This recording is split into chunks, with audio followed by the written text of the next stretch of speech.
सम्भाषणसन्देशसंस्कृतमासपत्रिकायां प्रकाशितानां बालकथानां ध्वनिप्रसारणम् इदं बालमोदिनी इति। पुरा चम्पानगर्याम् आसीत् प्रसिद्धः विष्णुदेवालयः।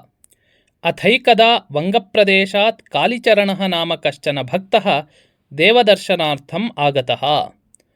तदवसरे महती वृष्टिः आरब्धा। वृष्टेः उपशान्तेः अनन्तरं सः कञ्चन कुण्डलिकापणम् अपश्यत्। आपणिकः धनं विना एव कालीचरणाय कतिचन कुण्डलिकाः दत्तवान्। कालीचरणः सन्तोषेण असेवत। भोजनानन्तरं सः देवालयं प्रति प्रस्थितवान्। वृष्टिकारणतः मार्गः जलपूर्णः कर्दमपूर्णः च आसीत्। कालीचरणः भक्त्या कर्दमपूर्णे मार्गे एव नृत्यं कुर्वन् अग्रे अगच्छत्। तदवसरे तस्य पादक्षेपेण उत्थितः कर्दमः कस्याश्चित् महिलायाः शाटिकायां पतितः।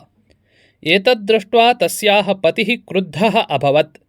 सः क्रोधेन दुर्वचनानि वदन् कालीचरणं प्रहृतवान्।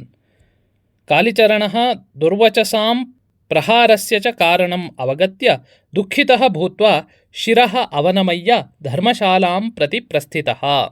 क्षमायाचनम् अकृत्वा एव ततः गच्छन्तं तं दृष्ट्वा सा महिला अपि तम् उद्दिश्य दुर्वचनानि अवदत्। अत्रान्तरे उच्चावचभूमौ पादस्खलनेन तस्याः पतिः पतितः।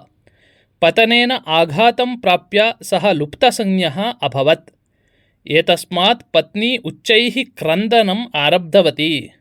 तस्याः क्रन्दनम् आकर्ण्य बहवः जनाः तत्र समागताः। महिलायाः मुखात् तैः ज्ञातं यत् कालीचरणः एव अस्य उत्तरदायी इति। क्रुद्धाः ते कालीचरणं निगृहीतुं समुद्यताः अभवन्।